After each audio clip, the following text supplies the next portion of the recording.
சவேந்திர சில்வாவின் நியமனம் தொடர்பில் நவநீதம் பிள்ளை கேள்வி.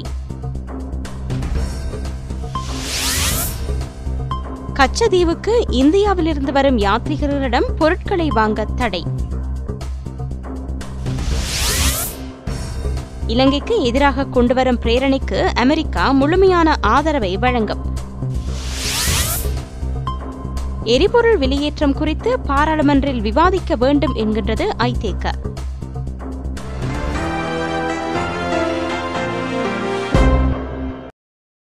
இனி விரிவான செய்திகள்.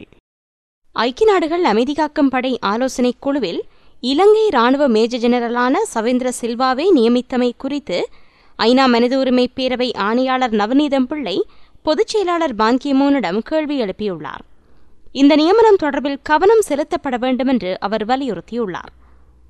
சவேந்திர சில்வா ஐக்கிய நாடுகள் அமைப்புக்கான இலங்கையின் வதிவிட பிரதிநிதியாக கடமையாற்றி வருகின்றார்.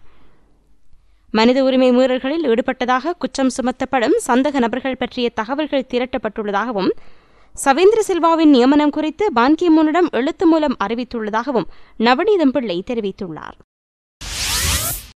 தமிழீழ விடுதலை புலிகளின் சின்னங்கள் பொறிக்கப்பட்ட தபால் முத்திரை வெளியிடப்பட்டமைக்கு ஜெர்மன் அரசாங்கம் மன்னிப்பு கோரியுள்ளது. வேண்டுமென்றே தபால் முத்திரை வெளியிடப்படவில்லை என்றும் இவ்வாறான புலி சின்னங்கள் உள்ள முத்திரைகள் எதிர்காலத்தில் அச்சிடப்பட மாட்டாது என்றும் உறுதியளிக்கப்பட்டுள்ளது. தபால் முத்திரைகளுக்கும் விடுதலை புலிகளுக்கும் இடையிலான தொடர்பை அறியாமல் அவை வெளியிடப்பட்டதாக ஜெர்மன் தபால் திணைக்கள துணைத் தலைவர் டாக்டர் ரெய்னவென் தெரிவித்துள்ளார். இது தொடர்பில் இலங்கை மக்களிடமும் இலங்கை அரசாங்கத்திடமும் மன்னிப்பு கோருவதாக அவர் அனுப்பிய கடிதத்தில் தெரிவிக்கப்பட்டுள்ளது. குறித்த தபால் முத்திரை பயன்பாட்டை தடுக்க நடவடிக்கை எடுக்கப்படும் என்று அவர் உறுதியளித்துள்ளார். கச்சதீவுக்கு செல்லும் இலங்கை யாத்ரீகர்கள் இந்தியாவிலிருந்து வரும் யாத்ரீகர்களிடம் பழங்களையோ உணவுப் பண்டங்களையோ வாங்கவோ ஊருக்குள் எடுத்து வரவோ தடை விதிக்கப்பட்டுள்ளது. மார்ச் 2 கொடியேற்றத்துடன் ஆரம்பமாகும் கச்சதீவு உற்சவம் ஞாயிற்றுக்கிழமை திருச்சொரூப பவனியுடன் முடிவடையவுள்ளது. இதில் இம்முறையும் இந்தியாவிலிருந்து சுமார் 3000க்கும் அதிகமான யாத்ரீகர்களும் அதே அளவு இலங்கை யாத்ரீகர்களும் பங்கு பெற்றலாம் என்று எதிர்பார்க்கப்படுகிறது. இந்தியாவில் தொடர்ந்தும் மலேரியா உள்ளிட்ட நோய் தொற்றுகள் கட்டுப்படுத்தப்படாதுள்ள நிலையில் இவை கச்சதீவு வரும் இந்திய யாத்ரீகர்கள் மூலம் இலங்கைக்கு பரவலாம் என்று எச்சரிக்கப்பட்டுள்ளது. கடந்த வாரம் யாழ் மாவட்ட செயலகத்தில் நடைபெற்ற கச்சதீவு உற்சவ ஏற்பாட்டுக் கூட்டத்தில் இந்த முடிவு எடுக்கப்பட்டுள்ளது. ஏற்கனவே இந்தியா ஆபிரிக்க நாடுகளுக்கு சென்று திரும்பும் இளைஞர்கள் தடுப்பு மருந்துகளை பெற அறிவுறுத்தப்பட்டு வருகின்றனர். எரிபொருள் வெளியேற்றம் தொடர்பில் பாராளுமன்றில் உடனடி விவாதம் நடத்தப்பட வேண்டுமென்று ஐக்கிய தேசிய கட்சி கோரிக்கை விடுத்துள்ளது.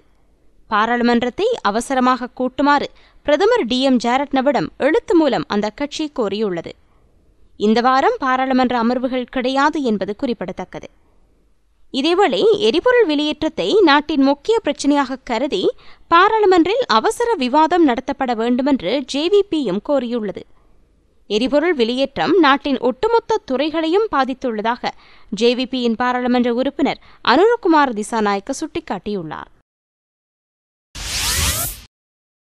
ஜெனீவாவில் மார்ச் மாதம் நடைபெறவுள்ள ஐநா மனித உரிமை பேரவை கூட்டத்தொடரில் இலங்கைக்கு எதிராக கொண்டுவரப்படவுள்ள பிரேரணைக்கு அமெரிக்கா முழுமையான ஆதரவை வழங்கும் என்பதை உறுதிப்படுத்துவதாக அமெரிக்க துணை ராஜாங்க செயலாளர் மரியா ஒட்டேரோ, மத்திய தெற்காசிய விவகாரங்களுக்கான உதவிச் செயலாளர் ரொபர்டோ பிளேக் ஆகியோர் தெரிவித்தனர்.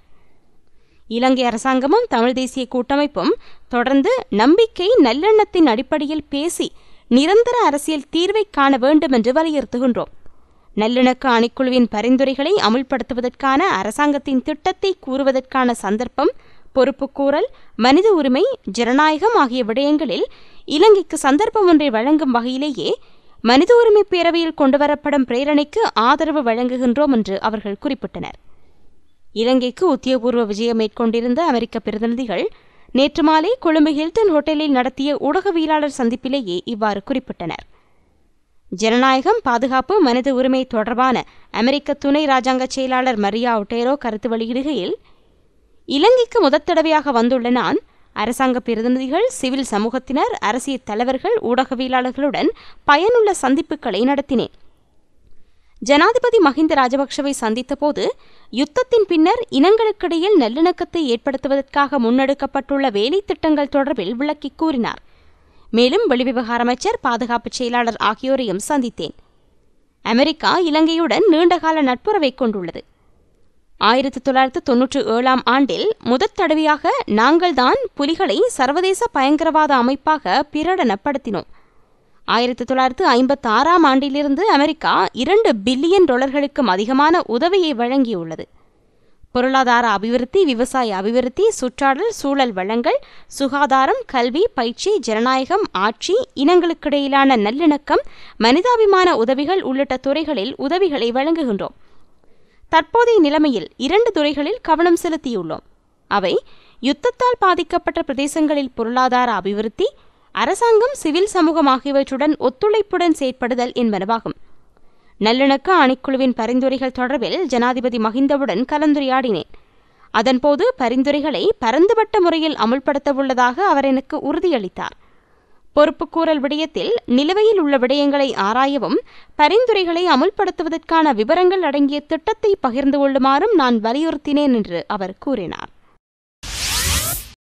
கற்றுக்கொண்ட பாடங்கள் நல்லிணக்க ஆணைக்குழு வெளியிட்டுள்ள அறிக்கையில் அதிகாரப்பூர்வமாக சில பரிந்துரைகள் உள்ளடக்கப்பட்டுள்ள போதும் சர்வதேச மனித உரிமை சட்டத்துக்கு அமைய அறிக்கை முழுமையடையவில்லை என்று ஆஸ்திரேலியா தெரிவித்துள்ளது. நல்லிணக்க ஆணைக்குழு அறிக்கை வெளியிடப்பட்டு 2 மாதங்கள் கடந்துள்ள நிலையில் அறிக்கை தொடர்பில் ஆஸ்திரேலிய வெளிவிவகார அமைச்சர் கெவின் ரட் நேற்று அறிக்கையொன்றின் மூலம் கருத்து வெளியிட்டுள்ளார்.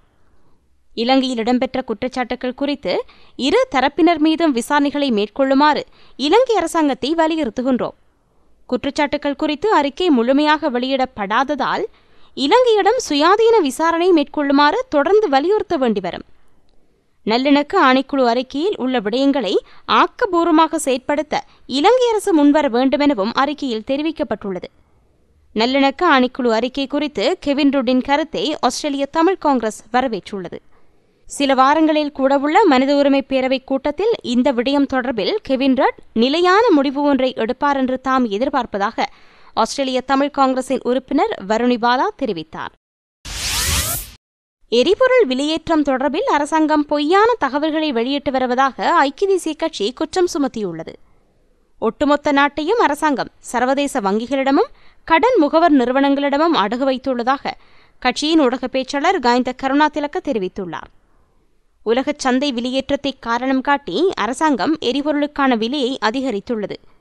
ஒரு பீப்பாய் மசகு எண்ணெய் $115 விற்பனை செய்யப்படுவதாக அரசாங்கம் அறிவித்த போதிலும் உண்மையில் சர்வதேச சந்தையில் ஒரு பீப்பாய் மசகு எண்ணெயின் விலை $98. அரசாங்கம் தொடர்ச்சியாக பொய்யுரைப்பதை தவிர்த்து இப்போதாவது இயலாமையை ஒப்புக்கொள்ள வேண்டும் என்று அவர் குறிப்பிட்டார். தரம் குறைந்த பெட்ரோல் சிறிய அளவுகளில் தொடர்ச்சியாக சந்தையில் விநியோகம் செய்யப்படுகிறது. யுத்த வெற்றியை காரணம் காட்டியே சகல பிரச்சினைகளையும் அரசாங்கம் மூடி மறைத்து வருவதாக காய்ந்த கருணாதிலக்க குற்றம் சுமத்தினார். இலங்கையில் மின்சார கட்டணம் உயர்த்தப்படக்கூடிய சாத்தியம் காணப்படுகிறது. எரிபொருள் வெளியேற்றத்துக்கு நிகராக மின்சார கட்டணங்களை உயர்த்த இலங்கை மின்சார சபை முயற்சித்து வருகிறது. வீட்டு பாவனைக்கான கட்டணத்தை 25 முதல் 50% வரையிலும், வர்த்தக நிறுவனங்களுக்கான கட்டணத்தை 15% உயர்த்த திட்டமிடப்பட்டுள்ளது. மின்சார கட்டண அதிகரிப்பு குறித்த யோசனை திட்டம் ஏற்கனவே முன்வைக்கப்பட்டுள்ளது. டீசல், நிலக்கரியை பயன்படுத்தி இலங்கையில் அதிகளவு மின்சாரம் உற்பத்தி செய்யப்படுகின்றமை குறிப்பிடத்தக்கது.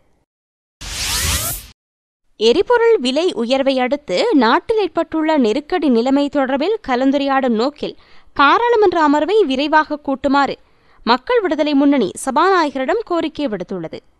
இது தொடர்பில் முன்னணியின் பாராளுமன்ற குழு தலைவர் அனுரகுமார திசாநாயக்க சபாநாயகருக்கு அனுப்பியுள்ள கடிதத்தில் தெரிவிக்கப்பட்டுள்ளதாவது: சர்வதேச நாணய நிதியத்தின் யோசனைக்கு அமைய அரசாங்கம் டாலருக்கு அமைவாக ரூபாவின் பெறுமதியை தளர்த்தியது.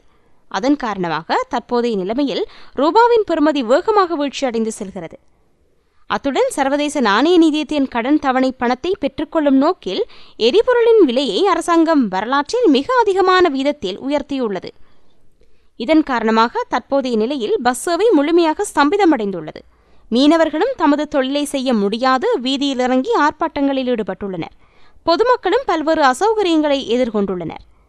எனவே இந்த நிலைமையை அவசர நிலைமையாக கருத்தில் கொண்டு பாராளுமன்ற அமர்வை விரைவாக கூட்டுமாறு கோரிக்கை விடுப்பதாக அனுரகுமார திசாநாயக்க கூறினார். இலங்கை விமானப்படைக்கு சொந்தமான MiG-27 ரக விமானம் ஒன்று பயிற்சியில் ஈடுபட்டிருந்த போது நேற்று பிற்பகல் 1:35 அளவில் துமலசூரிய பகுதியில் உள்ள தென்னந்தோட்டத்தில் வீழ்ந்து விபத்துக்குள்ளானது. விமானி பாராசூட் மூலம் கீழே குதித்து தப்பியுள்ளார். கட்டுநாயக்க விமான நிலையத்திலிருந்து பயிற்சி நோக்கில் புறப்பட்ட இந்த விமானம் 17 கடல் மைல் தொலைவில் பயணித்துக் கொண்டிருந்த போது இயந்திர கோளாறு ஏற்பட்டுள்ளது. இதுகுறித்து விமானி கட்டுப்பாட்டு அறைக்கு அறிவித்த பின்னர் பாரிய வெடிப்பு சத்தத்துடன் விமானம் தென்னந்தோட்டம் ஒன்றில் விழுந்துள்ளது. விமானம் விழுந்த இடத்திலிருந்து 3 கிலோமீட்டர் தொலைவில் பாராசூட் மூலம் தப்பித்த விமானி எவ்வித காயங்களும் இன்றி மீட்கப்பட்டுள்ளார். இத்துடன் செய்திகள் நிறைவடைந்தன. விரிவான செய்திகளுக்கு globaltamilnews.net எனும் இணையத்தை பார்வையிடவும். வணக்கம்.